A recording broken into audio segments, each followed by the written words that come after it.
ambassadors from foreign friendly countries, General Anil Chauhan, Chief of Defence Staff, Ambassador Sujan or Hyundai, DG, MP-IDSA, officers of the Ministry and the Armed Forces, distinguished participants, friends from media, ladies and gentlemen. First and foremost, I extend my heartfelt condolences to all those who lost their lives in the tragic incident that occurred in Delhi yesterday. I pray to God to grant strength and solace to the bereaved families in this hour of deep grief. From this platform, I wish to assure my citizens that the country's leading investigative agencies are conducting a swift and thorough inquiry into the incident. The findings of the investigation will soon be made public. I want to formally assure the nation that those responsible for this tragedy will be brought to the justice and will not be spared under any circumstances. Ladies and gentlemen, it gives me immense pleasure to be amidst this August Assembly of the eminent speakers and participants at the Delhi Defence Dialogue 2025. I extend my warmest welcome to our distinguished international guests, whose wisdom and a global perspective will enrich our deliberations and lend greater substance to this dialogue.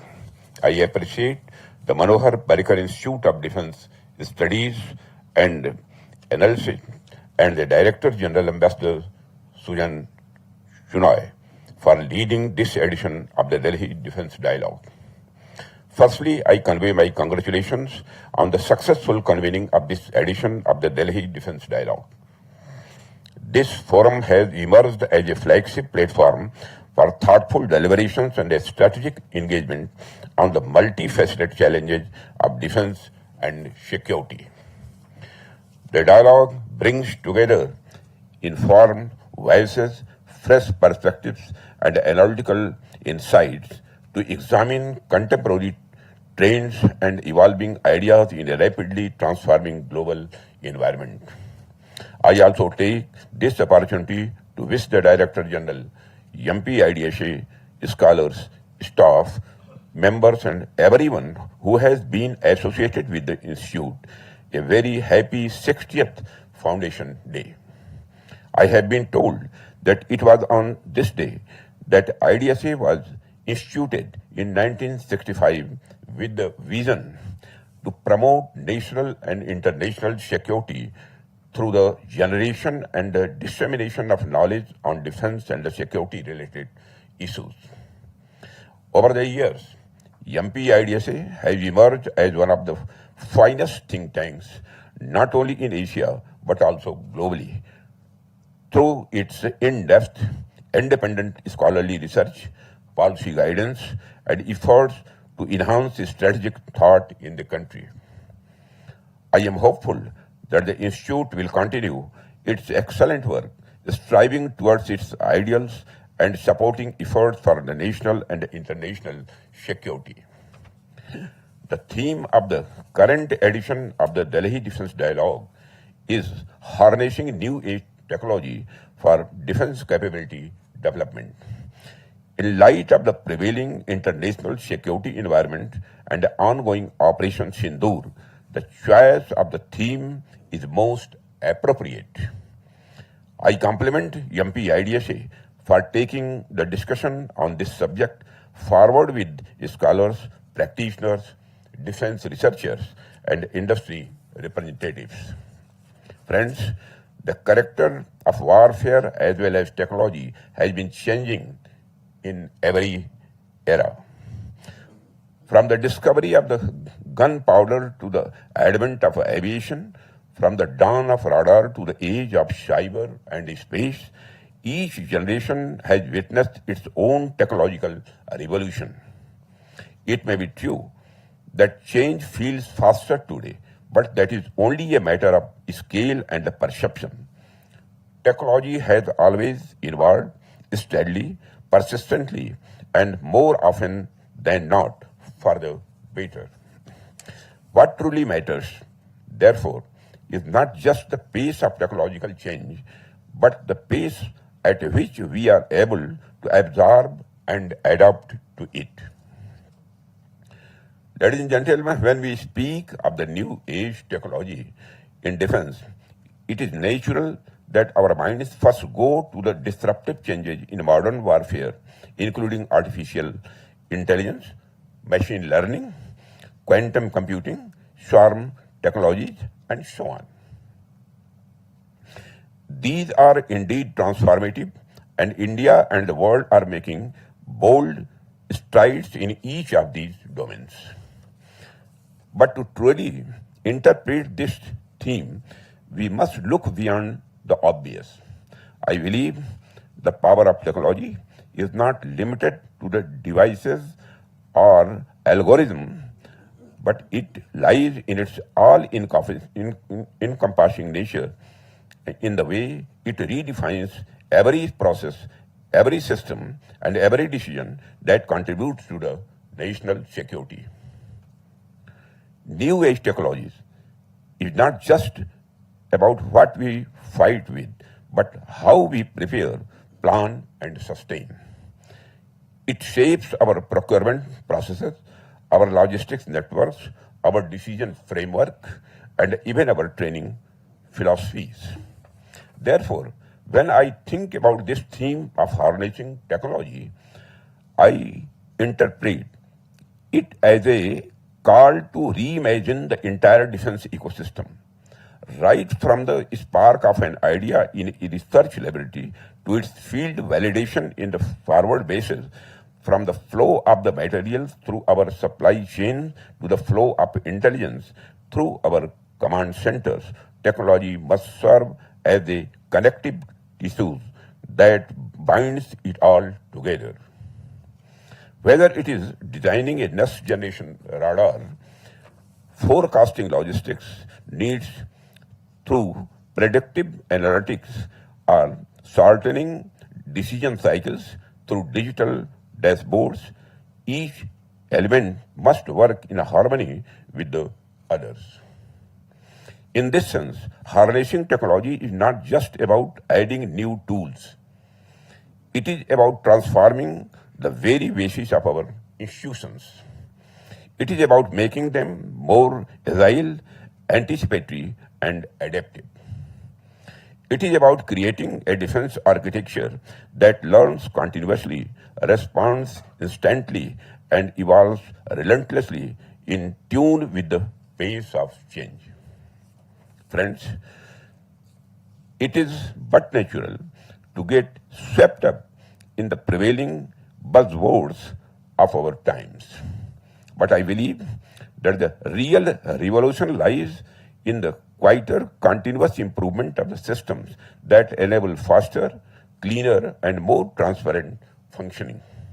A high-speed data link or an AI-driven algorithm will achieve little if our internal processes remain slow.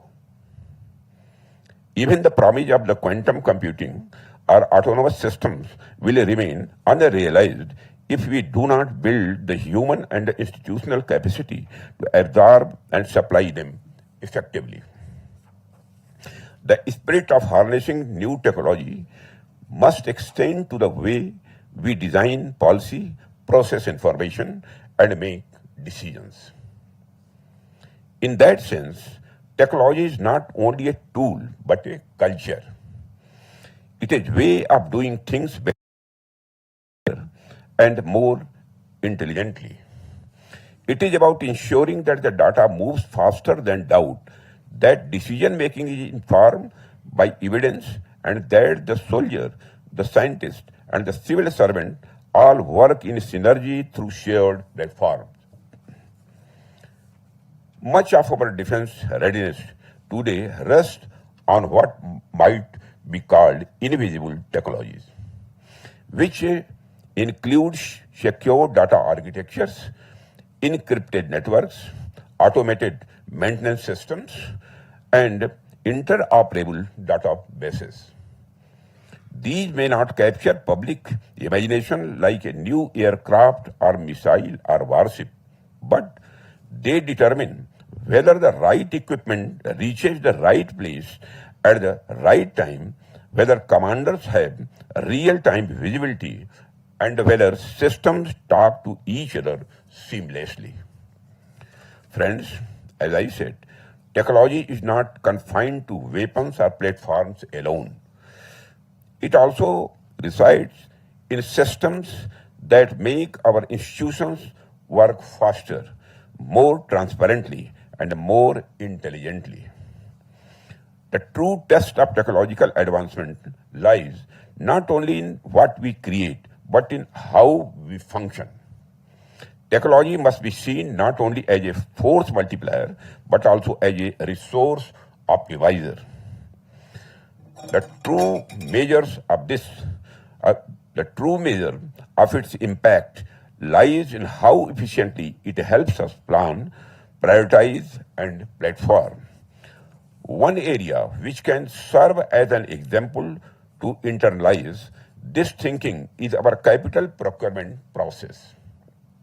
This is because we operate in an environment of finite resources and expanding responsibilities.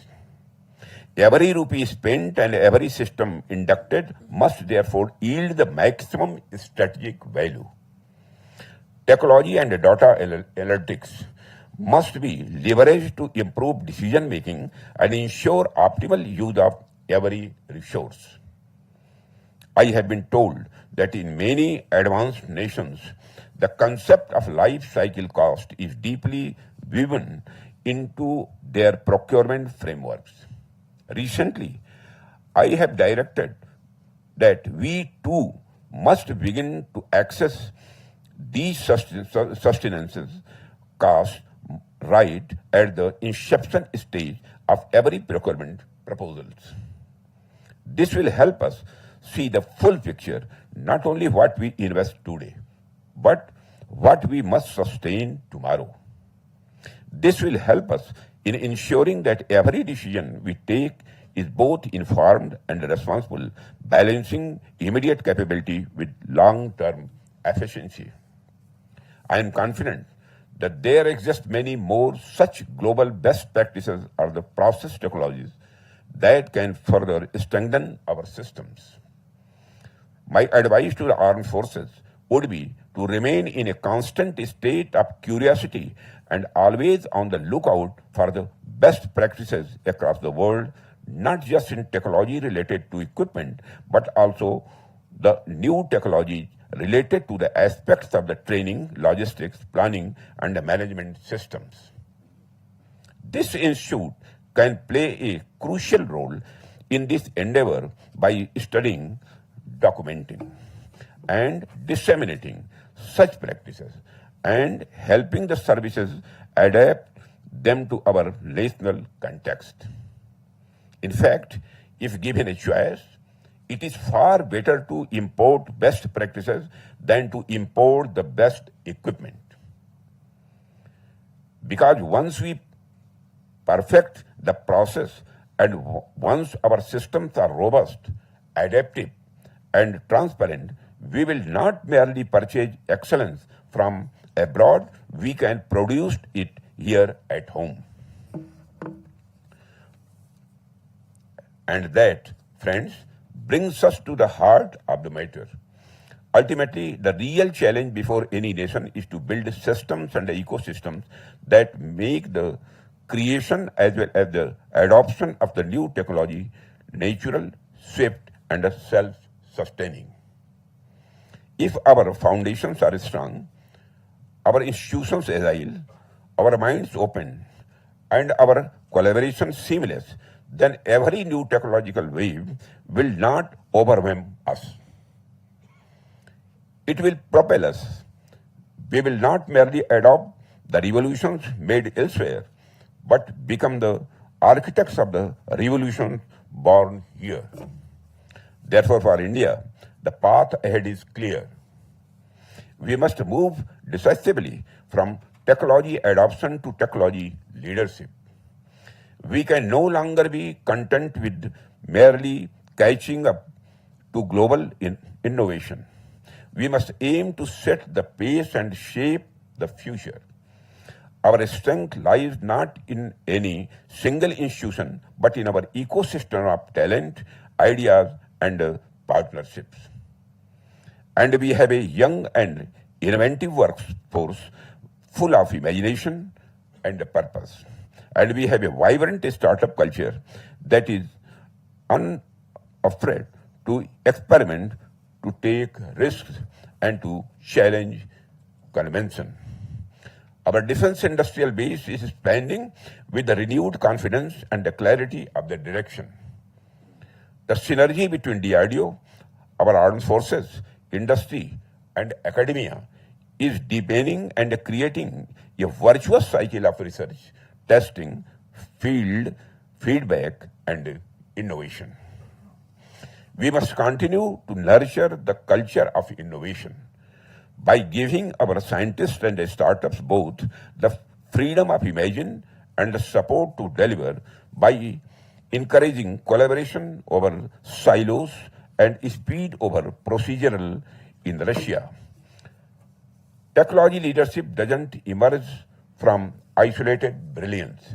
It grows from a national ecosystem that rewards ideas, tolerates failures, and celebrates breakthroughs. Friends, in the past, the defense and the government agencies drove technological initiatives with their spin-off benefits percolating into society. The internet is one such example.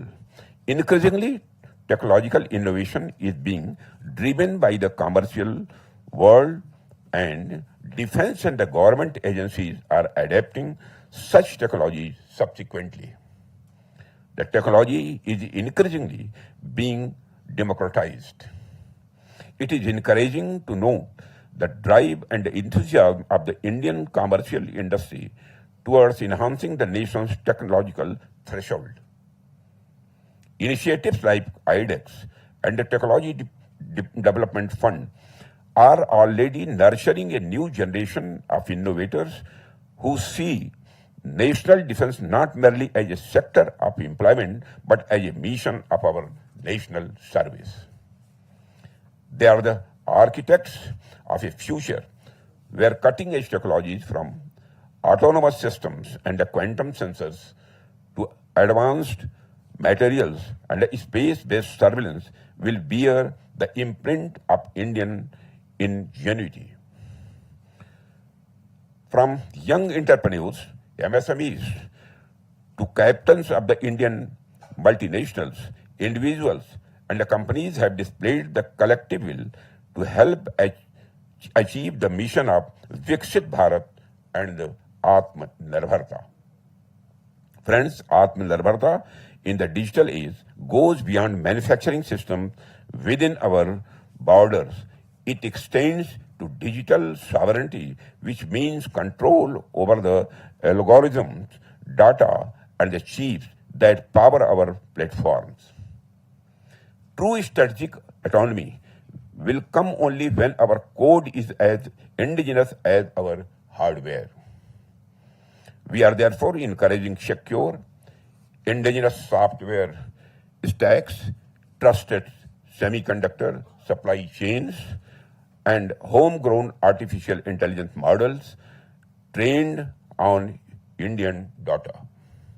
This is not merely about security as much it is about confidence. Confidence that every byte, every beam, and every board we deploy is aligned with our strategic objectives. And that, amidst all the excitement about machines and algorithms, we must remember that technology ultimately serves the human. It is not meant to replace human judgment, but to amplify it. I think we must also invest in the ethical, psychological, and the legal dimensions of these emerging technologies.